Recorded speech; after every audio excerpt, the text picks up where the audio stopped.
we are mostly taught to believe that happiness comes from the outside, right? Yeah. Either somebody does something good to you, or either you do good something outside in the world, and that makes you happy, and certain events makes you sad. But it's like everything that comes from the outside. We are still looking at the celebrities, and we still have that image that success is the way to happiness, right? Yeah, yeah. So whenever we don't feel successful or a little bit of failure in our lives, we generally tend to get depressed. I wouldn't say we all get depressed, because different people, based on their life and based on their experience, they would feel differently with the failure. It's true. I mean, if you have a failure, you get upset and you get depressed and you begin to, Question have a lot of everything. doubt and you attack yourself. Completely destroy ourselves. And that's really very, very counterproductive, Right. to do this to yourself. Completely, and it comes yes. back to this thing, if I have a good relationship to myself, Right. because I've been looking inside myself and trusting it and valuing it, okay, then if I fail,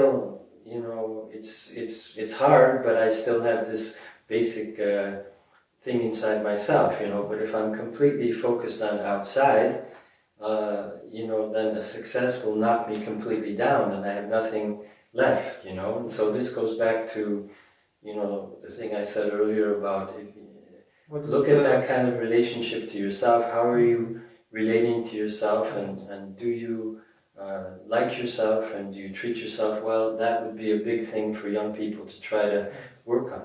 So in a way that if you have a good relationship with yourself, then outside failures and whatever people tell you won't really matter that much. It won't affect your feelings inside, or your happiness, or your good habits, for example, jogging, or for some it could be playing the guitar every night. Very interesting. Yeah.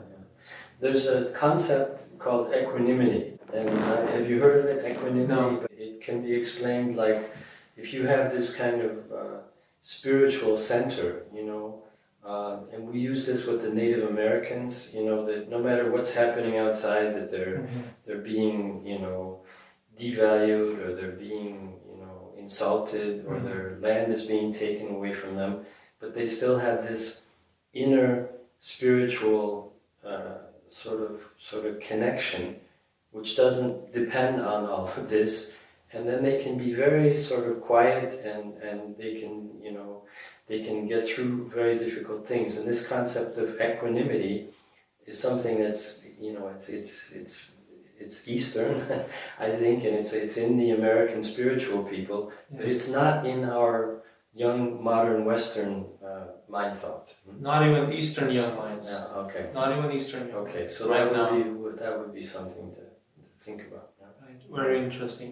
Having that center of happiness within you. Yeah, because you're not just connected with what's going on out there, you're connected with yourself, and hopefully you're connected with something bigger than yourself, and then you have more strength.